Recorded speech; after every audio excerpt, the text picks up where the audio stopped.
ಈಗ ಸ್ವಲ್ಪ ಸೀರಿಯಸ್ ಆಗಿದೆಯಾ ನೋಡಿ ನಿಜವಾಗ್ಲೂ ಈಗ ಆಟ ಆಡ್ತೀನಿ ಅಲ್ಲ ನಿಮ್ಗೆ ಈ ಪರ್ಫಾರ್ಮೆನ್ಸ್ ಬೇಕು ಅಂದ್ರೆ ನಾನು ಮಾಡ್ತಾ ಇದ್ದೆ ಅದೇ I thought it is friendly friendship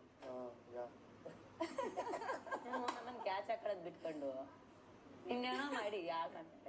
ಇಲ್ಲ ಈಗ ತಿರ್ಗಿ ಈಗ ಒಂದ್ ರೌಂಡ್ ಐತೆ ಈಗ ಪರ್ಫಾರ್ಮೆನ್ಸ್ ಟ್ಯಾಲೆಂಟೆಡ್ ಶೋ ಅಲ್ಲಿ ಕ್ಯಾಚ್ ಆಗ್ತೀನಿ ನೋಡಿ ನಾನು ಹೇಳೋ ಒಂದೊಂದು ಓಳ್ಗೂ ನೀವು ಕರಗಿ ನೀರ್ ಹಾಕ್ಬಿಡು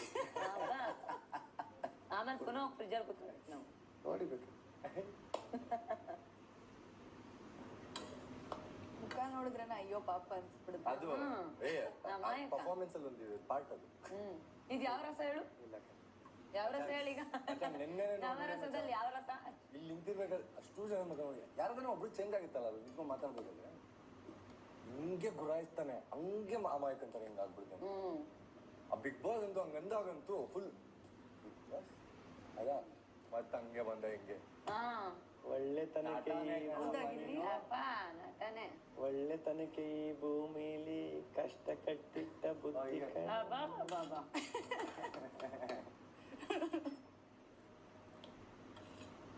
ನನ್ಗೇನೋ ಡೌಟ್ ನೀವು ವೈಲ್ಡ್ ಕಾರ್ಡ್ ಎಂಟ್ರಿ ಹಾಕ್ಬಿಟ್ಟಿದಾರ ಅಂತ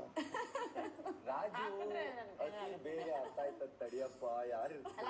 ಏನ್ ಮಾಡ್ತೀಯ ಇಲ್ಲ ಏನಾದ್ರು ನಿಮ್ ಕೈಗೆ ಡೈರೆಕ್ಟ್ ಎಲಿಮಿನೇಷನ್ ಏನಾದ್ರು ಕೊಟ್ಬಿಟ್ಟವ್ರ ಹೋಗ್ಬೇಕಾದ್ರೆ ಒಬ್ರು ಕರ್ಕೊ ಹೋಗ್ಬೋದು ಅಂದ್ಬಿಟ್ಟು ಒಂದ್ ಸೀಟ್ ಖಾಲಿ ಬೇಕಲ್ ನೋಡ್ದ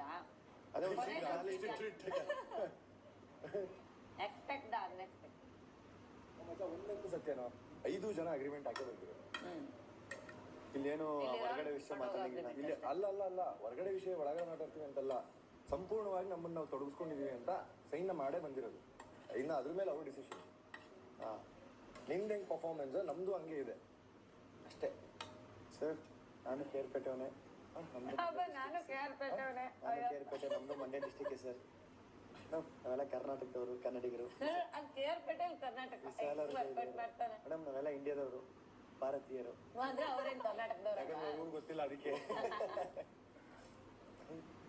ಮುಗ್ಧೇಶ್ವರ್ ನೋಡಿ ಒಳ್ಳೆ ನಟರಾಜ್ ಅವರ ಮುಗ್ಧೇಶ್ವರ್ ನಾವು ನಿಮ್ಮೆಲ್ಲಾ ರೂಪಗಳನ್ನು ನೋಡಿದೀವಿ ಸತ್ಯವಾಗ್ಲೂ ಟಚ್ ಆಗೋಯ್ತು ನನ್ನ ಪೂರ್ತಿ ಹೆಸರು ನನ್ನ ಊರಿನ ಜೊತೆ ಕರೆದಿತ್ತು 11 ಸೀಸನ್ ನಾವು ಅದಕ್ಕೆ ಫೇಮಸ್ ಕೇಳಿ ನೋಡಿ